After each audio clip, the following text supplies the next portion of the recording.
Everyone, चलिए आज की न्यूज़ के बारे में बात करते हैं। आज की जो न्यूज़ है वो है इजरायली अदालत ने भ्रष्टाचार के मुकदमे में देरी के नेतन्याहू के अनुरोध को खारिज कर दिया।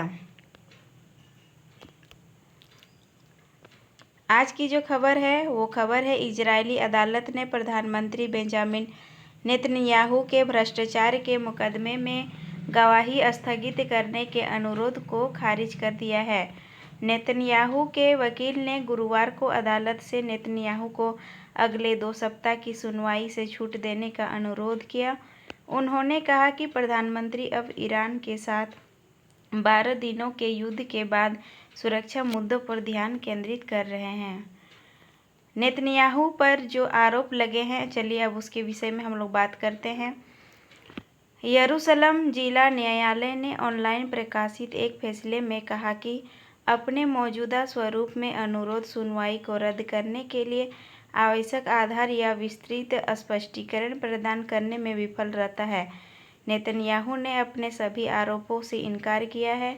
उनके समर्थकों का कहना है कि वर्षों से चल रहा यह मामला राजनीति से प्रेरित है। पहले मामले में नेतन्याहू और उनकी पत्नी सारा नेतन्याहू पर राजनीतिक एहसान के बदले अरबपतियों से $2,60,000 लगभग 32 करोड़ रुपये के आलीशान उपहार स्वीकार करने का आरोप है। अन्य 2 मामलों में नेतन्याहू पर 2 इजरायली मीडिया कवरेज प्राप्त करने का प्रयास करने का भी आरोप है। नेतन्याहू के खिलाफ मामला विच हंट है। इस संदर्भ में पूर्व अमेरिकी डोनाल्ड ट्रंप ने बुधवार को एक बयान में कहा कि नेतन्याहू के खिलाफ मामला विच हंट है। उन्होंने मांग की कि इस मुकदमे को तुरंत पलट दिया जाना चाहिए या इस महानायक को माफ कर दिया जाना चाहिए। इजराइल पर हमले 7 अक्टूबर 2023 को गाजा स्वतंत्रता आंदोलन हमास ने इजराइल पर हमला किया।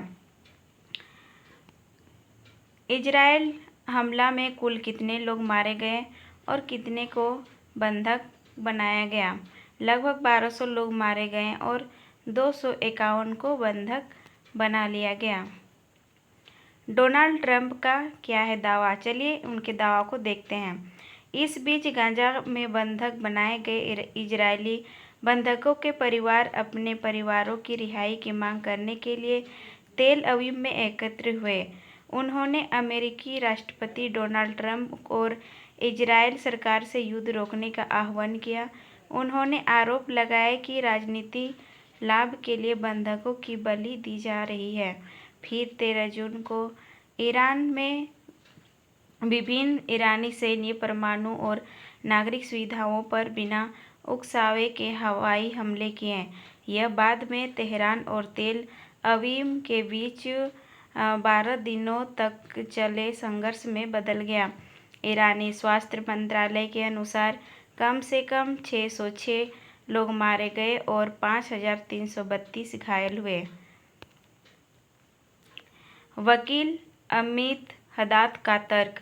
वकील अमित हद्दाद ने तर्क दिया था कि नेतन्याहू को ईरान पर हाल ही में हुए इजरायली हमले के बाद राजनयिक और राष्ट्रीय सुरक्षा मामलों पर ध्यान केंद्रित करने की आवश्यकता है, जिसमें गाजा में बंद इजरायली बंदियों से संबंधित चल रही वार्ता शामिल है। अदालत ने सरकारी अभियोजन पक्ष के साथ कहा कि सामान्य कारण 2 सप्ताह की सुनवाई को रद्द करने का औचित्य नहीं देते हैं और पुष्टि की कि सोमवार को निर्धारित समय पर सुनवाई होगी। इसी तरह का न्यूज़ जानने के लिए हमारे साथ बने रहिए। Thank you.